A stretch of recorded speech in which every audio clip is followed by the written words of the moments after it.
Johnny May's red card for 2 deliberate knock-ons ultimately ensured this thrilling affair-riddled encounter ended in Saracens' favour.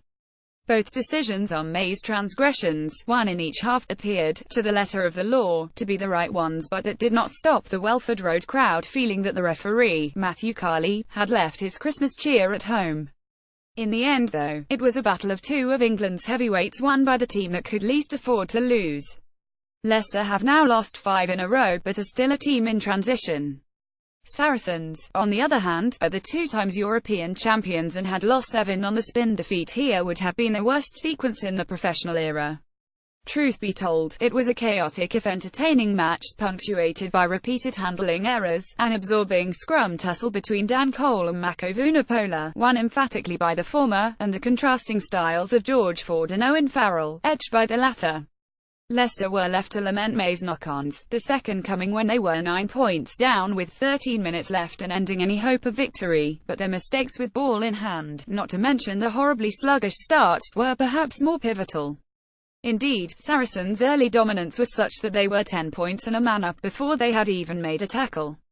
May was sent to the sin bin for his first knock-on, Sean Maitland denied in the right-hand corner.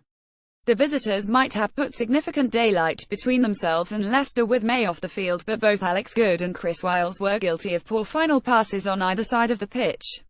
It will be all the more frustrating for Matt O'Connor, then, that after resisting that spell and mounting their own period of pressure, Leicester were undone again.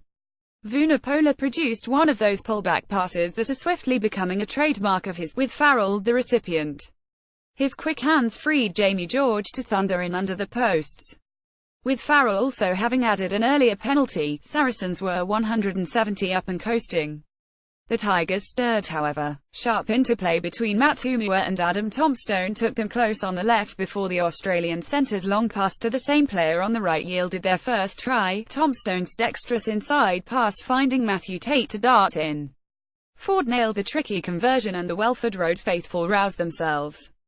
There has not been a Christmas Eve fixture here since 1927 and hitherto they were out hoping for a similar wait for the next. Ben Young's neat grubber on his own 22 had the crowd on their feet. It led to a breathless passage of play, Farrell attempting to ignite a counter-attack on Saracens' left before Ford followed suit. If England's NOS 9, 10 and 12 were sparkling however, the man many wished to see back in the number 13 jersey continues to show signs of rust. Manu Tuilagi's first touch was a knock-on, and it was not his last of those, while he was also pinged for crossing in the opening half.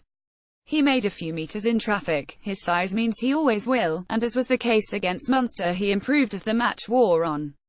But he was also blowing as hard as anyone when a half-time whistle went, a Ford penalty bringing Saracens back to within 7 before Farrell restored Saracens' 10-point lead shortly after the restart, soon extending it further after with a sweetly struck drop goal.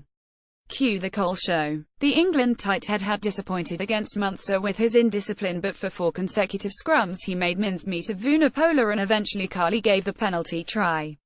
O'Connor will be unimpressed by his side's failure to gather the restart, however, and whilst Saracens could not capitalise with a try, Farrell was presented with another penalty to eke his side's advantage back beyond a converted score. It was breathless stuff and the errors kept coming, but after Young's horrible knock-on, Farrell kicked to the corner for Michael Rhodes, leading to May's second transgression and with it an end to any hopes Leicester had of turning things around. Farrell twisted the knife, kicking the resulting penalty, and despite a late yellow card for Vunipola, Saracens had stopped the rot.